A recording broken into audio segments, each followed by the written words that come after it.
In 1898, the United States went to war with Spain. This was a war that only lasted for 4 months. It was fought on two fronts, and the United States wound up becoming victorious as a result of it. Before we get into the causes of the Spanish-American War, let's just take a look at why countries do go to war. Um, Countries, and we're just talking in general terms when we're looking at countries. This doesn't necessarily mean have to be the United States against another country, but countries will go to war over land. They'll often go to war over resources at times. It could be in response to an attack. That's what we're going to see here in the Spanish-American War. One of the causes is going to be in response to an attack. Later on, when we get into World War One, that's going to be in response to an attack. When we looked at the Mexican-American War, the United States going to war with Mexico was partially in response to an attack on the Alamo. Terrorism is going to be another one. We saw that in the United States when Al Qaeda, a terrorist organization, winds up attacking the United States, the World Trade Center, an attempted attack on the White House and the Pentagon. Terrorism is also going to be a cause of why countries sometimes go to war. You'll also see that in World War One. There could also be a fight for independence. You're going to see that. You saw that already in the American Revolution. There also can be crimes against humanity when you have a government that's treating their own people harshly. Other countries may look at that, frown upon it, and intervene on their behalf. Another thing we'll see is violating peace agreements. And of course, sometimes countries will get involved in wars to protect their own interests. But let's get into the causes of the Spanish-American War. Now, once we get involved in the Spanish-American War, we're going to be fighting this war on two fronts. We're going to be fighting in the Western Hemisphere in Cuba, and we're also going to be fighting in the Philippines over in the Pacific. Because for a long period of time, Spain did have a big empire, but as we get to the late 1800s, that empire seems to be diminishing somewhat. And a large part of it had to do with the Spanish misrule of the crown, treating their people harshly. So here we just look at this particular political cartoon, and we have Cuba down here on the bottom, and we have this word anarchy, which means the absence of government. And really what happened was is that the Spanish were mistreating their people. When we look at this one, this is a picture here of a concentration camp, and you see all these bones left over from hundreds who were in a concentration camp. So our first cause is going to be Spanish atrocity, these acts of cruelty and brutality.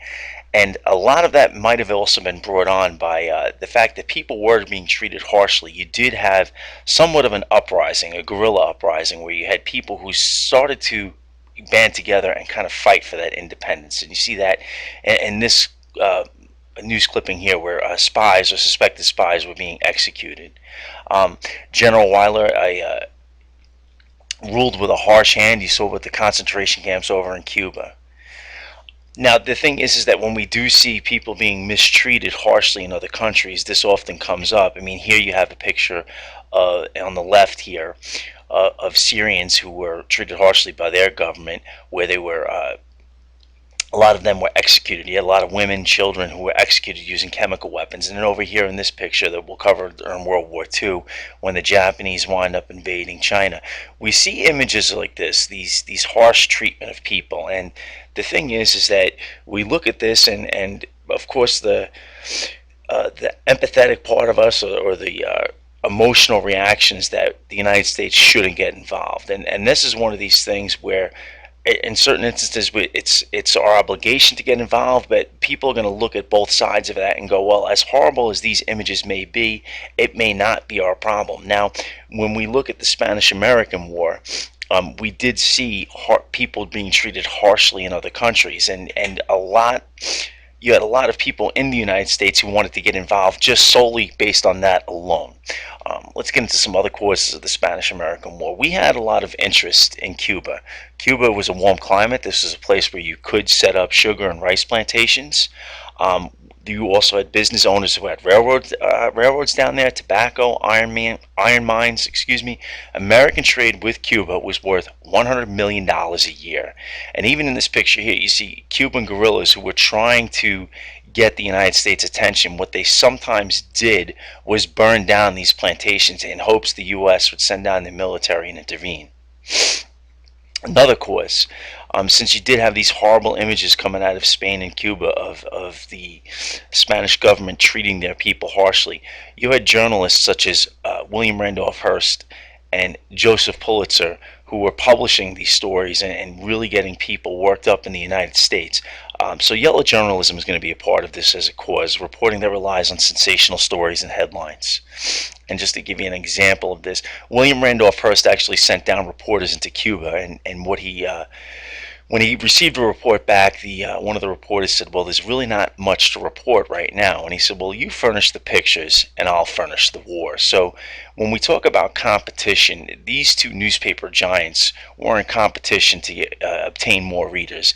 And when we look at what kind of stories sell, of course, corruption and scandal sells, but also another thing that is going to sell newspapers is going to be stories about war. And you even see this exaggerated report here where women who were traveling overseas who were being searched by Spaniards on American steamers. In order to protect U.S. interests down in Cuba, the United States government sends this battleship down the United States Main, and this was parked just outside of Havana, Cuba.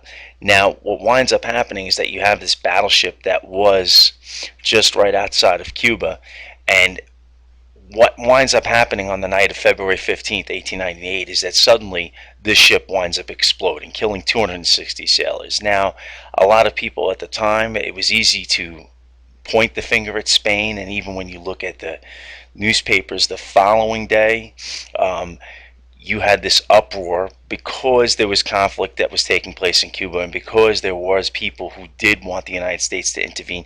You even saw the headlines reflecting that this anti-Spain feeling. The destruction of the warship Maine was the work of an enemy. Assistant Secretary Roosevelt is convinced the explosion of the warship was not an accident.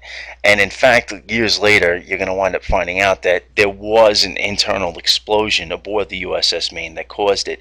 But the popular idea at the time, and what they thought did take place, was that a Spanish mine was planted in the water and actually blew up the Maine. So this uproar here, we wind up going to war with Spain right after this. And again, here you have this picture here of what could have been a Spanish mine right underneath the ship that winds up striking it and blowing it up. But years later, they wind up finding out that this was an internal explosion. So reaction to that as well. You see here this political cartoon that was also in the papers. You have this this gorilla, whatever the cartoonist is trying to make the point here of is representing Spain, and he's standing on the dead bodies of the people that were on the Maine. Now, this whole Remember the Maine, of course, when we looked at the Mexican-American War, where there was that whole Remember the Alamo. Now, this Remember the Maine, blow up Spain, is going to be one of these jingos that kind of brings people together.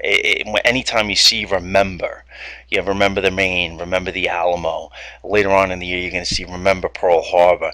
Usually when you see little jingos like this, it usually means that what's coming next is revenge, right? You don't want to forget the people who died in these acts. So what you're going to do is that on behalf of those people who died as a country, you're going to seek out revenge.